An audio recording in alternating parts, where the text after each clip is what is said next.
smo se trudili da opravdamo tu vrstu surovosti koja proizilazi iz,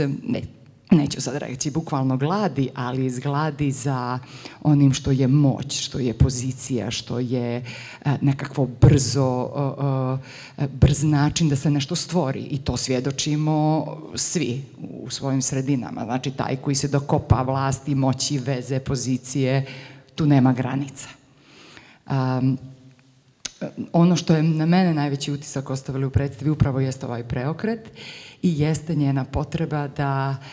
kroz taj zapravo suočavanje sa svima, a samim tim i sa samom sobom, shvati da ta permanentna revolucija i to permanentno preispitivanje ko smo mi to, zašto mi to radimo, zašto nam se dešava to što nam se dešava, zašto živimo u takvim sistemima,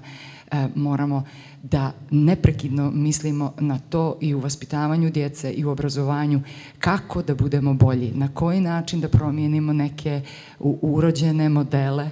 ili sistemske stvari da bi nešto promijenili. Mislim da to nećemo dobiti od političara, mislim da je odgovornost na nama, pa samim tim i kroz ovu predstavu mi smo kao ekipa probali to da uradimo.